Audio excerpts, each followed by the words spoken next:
হরে কৃষ্ণ কৃষ্ণ কৃষ্ণ হরে হরে। তো ভক্তবৃন্দগণ, আজকের ভিডিওটি রয়েছে আজ 5ই জুলাই শুক্রবার। আজ পালিত হচ্ছে আষাঢ় মাসের অমাবস্যা। এটি অত্যন্ত গুরুত্বপূর্ণ। মাত্র একটি 1 টাকার কয়েন যদি এই স্থানে রেখে দিতে পারেন তাহলে অর্থ সংক্রান্ত যাবতীয় আপনার শুভ হবে এবং বাড়িতে যদি নেতিবাচক শক্তি থাকে তাও দূরীভূত হবে এবং অর্থনৈতিক যাবতীয় সমস্যা থেকে চিরতরে মুক্ত পাবেন এবং মা লক্ষ্মীর কৃপায় আপনার ঘরে অর্থনৈতিক কখনোই সংকট দেখা দেবে না। তো অবশ্যই এই আষাঢ় মাসের অমাবস্যা আপনাদের জন্য অনেক গুরুত্বপূর্ণ হতে চলেছে। তাই অবশ্যই আপনারা যদি আজকের দিনে একটিবার হলেও এই 1 টাকার কয়েনটি এই স্থানে অবশ্যই রেখে দিবেন, এর ফলে আপনার কোনো কিছুই অভাব থাকবে না। তো অবশ্যই ভিডিওটি সম্পূর্ণ মনোযোগভাবে শ্রবণ করবেন। চ্যানেলে নতুন হয়ে থাকলে দয়া করে চ্যানেলটিকে সাবস্ক্রাইব করবেন, লাইক করবেন, কমেন্টে ভক্তি ভালোবাসা শ্রদ্ধা দিয়ে জয় মা লক্ষ্মীর জয় লিখে দিতে ভুলবেন না। অবশ্যই ভিডিওটি শুরু থেকে শেষ পর্যন্ত ভক্তি সহকারে শ্রবণ করবেন। তো শুরু করা যাক আজকের ভিডিওটি। হিন্দু ক্যালেন্ডার অনুসারে আষাঢ় মাসের কৃষ্ণপক্ষের অমাবস্যা তিথি শুরু হবে আজ 5ই জুলাই ভোর 4:57 থেকে, আর এই তিথি শেষ হবে 6 জুলাই ভোর 4:26। এমন পরিস্থিতিতে 5ই জুলাই 2024 আষাঢ় মাসের অমাবস্যা পালিত হচ্ছে। প্রীত পুরুষদের আত্মার শান্তির জন্য প্রতি মাসের অমাবস্যা তিথিতে দান ও নৈবেদ্য নিবেদন করা অত্যন্ত শুভ বলে মনে করা হয়। যে সকল ভক্তরা এই আষাঢ় মাসের অমাবস্যা তিথিতে দান করতে পারবে তাদের প্রীত পুরুষদের আত্মার শান্তি হবে এবং তাদের কোনো ধরনের অসুবিধা থাকবে না এবং শ্রীকৃষ্ণের আশীর্বাদ তাদের উপর বর্ষিত থাকবে। পূর্বপুরুষদের তর্পণ নিবেদনের উপযুক্ত সময় হলো সূর্যোদয়। সূর্যোদয়ের সময় স্নান ও ধ্যান করার পর প্রীত পুরুষকে অর্পণ করতে হবে নৈবেদ্য। সাদা ফুল, কালো তিল এবং কুশ ব্যবহার করতে পারেন। প্রীত পুরুষকে তর্পণ নিবেদন করুন এই আষাঢ় মাসের অমাবস্যাতে এবং পূর্বপুরুষদের তর্পণ দক্ষিণ মুখ করে করতে হবে। তর্পণের সময় পূর্বপুরুষদের অবশ্যই ধ্যান করবেন এবং তাদেরকে স্মরণ করবেন। বলা হয় যে অমাবস্যা তিথিতে অবশ্যই কাক, গরুকে খাবার খাওয়াতে হবে। এর পাশাপাশি আষাঢ় অমাবস্যার দিন অসুস্থ বা বট গাছে জল নিবেদন করলে আপনারা পূর্বপুরুষদের কাছ থেকে আশীর্বাদ নিয়ে আসতে পারেন। তো অবশ্যই এই আষাঢ় মাসের অমাবস্যা তিথিতে আপনারা অবশ্যই একটিবার হলেও কাক বা কুকুর বা গরুকে অবশ্যই খাবার খাওয়াবেন এই অমাবস্যা তিথিতে। এই দিনটিকে অশুভ বলে মনে করা হয় কারণ চাঁদ তার ক্ষয়প্রাপ্ত পর্যায়ে আংশিকভাবে দৃশ্যমান। অতএব এই সময়কালে ধ্যান, প্রার্থনা, জপ ইত্যাদির মধ্যে আধ্যাত্মিক অনুশীলনগুলোকে একজনের মন ও শরীরকে শুদ্ধ করার পরামর্শ দেওয়া হয়েছে। তাই অবশ্যই এই দিনে যতবার পারবেন বিষ্ণুর সহস্রনাম বা বিষ্ণুর মন্ত্রটি ওম নমো ভগবতে বাসুদেবায় নমঃ মন্ত্রটি অবশ্যই 108 বার জপ করবেন এই আষাঢ় মাসের অমাবস্যা তিথিতে। আষাঢ় অমাবস্যার দিনে প্রথমে কাজটি হলো পবিত্র জলে স্নান করুন এবং যদি আপনারা নদীতে বা কোনো ধরনের পবিত্র নদীতে স্নান যদি করতে না পারেন তাহলে অবশ্যই 1 বালতি জলে অবশ্যই 1 ফোঁটা গঙ্গা জল যোগ করুন। এতে আপনার শরীরকে শুদ্ধ করবে যাতে আপনার আচার পালন করতে পারেন।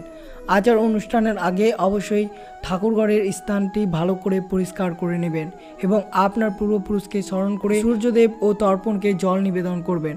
এরপরে মনে রাখবেন পিপল গাছে জল নিবেদন করবেন এবং সরষের তেলের দিয়ে একটি প্রদীপ জ্বালাবেন। সন্ধ্যায় অবশ্যই তুলসী গাছের সামনে এই দিনে অবশ্যই প্রদীপ দিতে ভুলবেন না। অবশ্যই প্রদীপ জ্বালানোর সময় মন্ত্র জপ করবেন বিষ্ণুর সহস্রনাম অথবা কৃষ্ণের মহামন্ত্রটি অবশ্যই এই অমাবস্যা তিথিতে আপনারা জপ করলে আপনাদের নেতিবাচক শক্তি দূর করতে অবশ্যই এই কৃষ্ণের মহামন্ত্রটি জপ করবেন। মন্ত্রোচ্চারণের সময় কিছুক্ষণ নীরবে বসে ধ্যান করবেন। এটি আপনাকে আধ্যাত্মিক শক্তি শোষণ করতে সাহায্য করবে। আষাঢ় অমাবস্যার দিন ভগবান বিষ্ণু ও শিবের পুজো অবশ্যই করবেন। আপনি দেবতাদের নৈবেদ্য হিসেবে সাত্বিক খাবার রান্না করতে পারেন।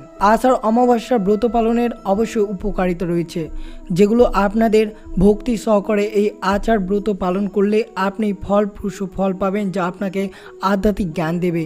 আপনি যদি প্রীত তর্পণ করেন তবে আপনি আপনার ঘনিষ্ঠ বন্ধু বান্ধব এবং পরিবারের সাথে সম্পর্ক শক্তিশালী করতে সক্ষম হবেন। কঠোর নিয়ম মেনে যদি আপনারা এই আষাঢ় অমাবস্যার ব্রতটি পালন করতে পারেন তাহলে সকল ইচ্ছা পূরণ করবে এবং অবশ্যই এই আষাঢ় অমাবস্যাতে অভাবীকে খাদ্য বা বস্ত্র দান করলে আপনার জীবনে সৌভাগ্য, সমৃদ্ধি এবং প্রাচুর্যকে আকর্ষণ করবে। অবশ্যই ভগবান শিব এবং ভগবান বিষ্ণুর কাছ থেকে আশীর্বাদ চাওয়া আপনার জীবনের সব থেকে নেতিবাচক এবং অনিশ্চিত ঝুঁকি দূর করবে। অবশ্যই পারলে এই আষাঢ় অমাবস্যা অনুষ্ঠানের দিন অবশ্যই শিব মন্ত্র বা বিষ্ণু মন্ত্রটি অবশ্যই জপ করতে থাকবেন। এই মন্ত্রগুলো আপনাকে আপনার মন, শরীর এবং আত্মাকে উন্নত এবং শুদ্ধ করবে।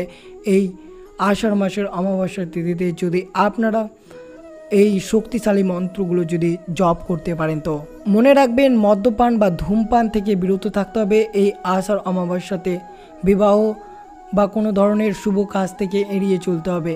এই দিনে কাউকে টাকা ধার বা কোনো ধরনের জিনিস ধার দেওয়া যাবে না। প্রাণীদের আঘাত করবেন না বা কারোর সম্পর্কে খারাপ কথা বলবেন না। এই দিনে দূরবর্তী স্থানে ভ্রমণ এড়িয়ে চলুন।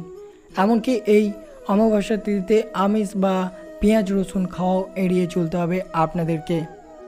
আর এই অমাবস্যাতে যদি আপনার জীবনকে উন্নত করতে চান তাহলে অবশ্যই 1 টাকার কয়েনটি অবশ্যই এই স্থানে আপনারা রেখে দিলে মা লক্ষ্মী অনেকটাই খুশি হবেন এবং আর্থিক সৌভাগ্য লাভ করা সম্ভব হবে। তাই অবশ্যই সম্পূর্ণ শ্রবণ করুন। আপনি যদি অনেক পরিশ্রম করেও যদি আপনার জীবনকে উন্নতি করতে না পারেন তাহলে অবশ্যই এই অমাবস্যার তিথিতে আপনারা এই ক্রিয়াকলাপটি অবশ্যই করতে পারেন। কি করবে, আপনার এই পুরো ভাগ্যটাই বদলে দিতে পারে এই অমাবস্যার তিথিতে যদি 1 টাকার কয়েনের এই ছোট্ট ক্রিয়াকলাপটি যদি করতে পারেন তো অবশ্যই একটি ময়ূরের পালক নেবেন এবং তার সাথে 1 টাকার কয়েন নিজের সঙ্গে সবসময় রাখবেন। এর ফলে ধীরে ধীরে আপনার জীবনের সাফল্য পেতে শুরু করবেন। আপনার উপর যদি শনির দশা চলে তাহলে শনির রোজ থেকে মুক্ত পেতে 1 টাকার কয়েন আপনাকে সাহায্য করতে হবে। কিছুটা উড়াদ ডাল এবং 1 টাকার কয়েন নিয়ে তা নিজের মাথায় 7 বার ঘুরিয়ে নিয়ে কোনো নদীর জলে ভাসিয়ে দিন। এর ফলে শনির রোজ অনেকটা প্রশমিত করা সম্ভব হবে। আপনার বাড়ির ঠাকুর ঘরে অবশ্যই একটি পিলারের উপর একটি ঘট বসিয়ে রাখুন। এই ঘটের মধ্যে 1 টাকার কয়েন রেখে দিন। এটি কুমকুম দিয়ে স্বস্তিকার চিহ্ন আঁকবেন। প্রতিদিন এই কলসের পুজো করবেন। এর ফলে লক্ষ্মী দেবী প্রসন্ন হবে এবং অর্থ বৃষ্টি হবে বলে মনে করা হয়। জীবনে যদি নানা রকম ঝামেলার ঘেরা হয় তাহলে মুঠিতে রাখুন চাল আর 1 টাকার কয়েন। তারপর মন্দিরে ঈশ্বরের কাছে প্রার্থনা করুন যাতে আপনার কষ্ট দূর হয় এবং সেই চালগুলো মুদ্রার সঙ্গে মন্দিরের যে কোনো কোণে রাখুন। কিছুদিন পর থেকেই পরিবর্তন হবে আপনার জীবন এবং একটি সুসময় আসতে চলেছে আপনার জীবনে। আপনি যদি দরিদ্রতার সঙ্গে লড়াই করে থাকেন, আয় কমতে থাকে, তাহলে প্রতিদিন সন্ধ্যায় বাড়ির প্রধান দরজায় 4মুখী প্রদীপ জ্বালান। সম্ভব হলে ঘিয়ের প্রদীপ জ্বালান। এছাড়াও প্রদীপে একটি মুদ্রা রাখুন। এতে বাড়ির নেতিবাচক শক্তি দূর হবে এবং দেবী লক্ষ্মী খুশি হবেন এবং সমৃদ্ধি দেবেন। জীবনে যদি সুযোগের অভাব থাকে তাহলে সবসময় পকেটে 1 টাকার কয়েন এবং ময়ূরের পালক রাখুন।